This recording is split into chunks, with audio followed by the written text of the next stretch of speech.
children, tonight's story is Ruby's Worry, written by Tom Percival. Ruby loved being Ruby. She loved to swing up high.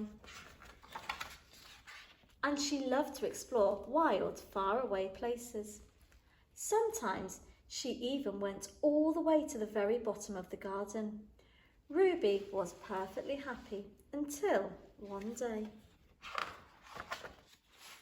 She discovered a worry. It wasn't a very big worry. In fact, it was so small that at first Ruby hardly noticed it. But then the worry started to grow. Each day it got a little bigger. It just wouldn't leave her alone. It was there at breakfast, staring her over the cereal box, and it was still there at night when she cleaned her teeth. The funny thing was that no one else could see Ruby's worry, not even her teacher. So Ruby pretended that she couldn't see it either. She tried to carry on as if everything was normal, but it just wasn't.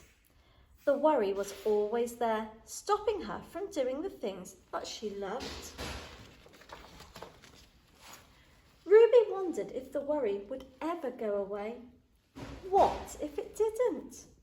What if it stayed with her forever? Ruby didn't realise that she was doing the worst thing you can ever do with a worry. She was worrying about it. Now that worry was enormous. It could barely fit in the kitchen at tea time. It filled up half of the school bus. And it took up whole rows at the cinema. The worry became the only thing that Ruby could think about, and it seemed like she would never feel happy again. Then one day, something unexpected happened. Ruby noticed a boy sitting alone at the park.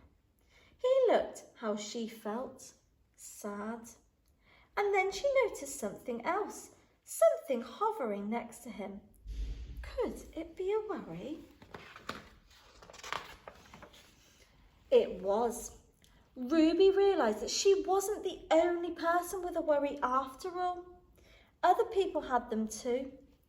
She asked the boy what was on his mind, and as he told her, the strangest thing happened. The worry began to shrink. Then Ruby did the best thing you can ever do if you have a worry. She talked about it. As the words tumbled out, Ruby's worry began to shrink until it was barely there at all. Soon, both of their worries were gone. Finally, Ruby felt like herself again. Of course, that wasn't the last time that she ever had a worry. Everyone gets them from time to time. But now she knew how to get rid of them. They never hung around for long. And I know you've all got lots of people you can talk to about your worries. Bye, children.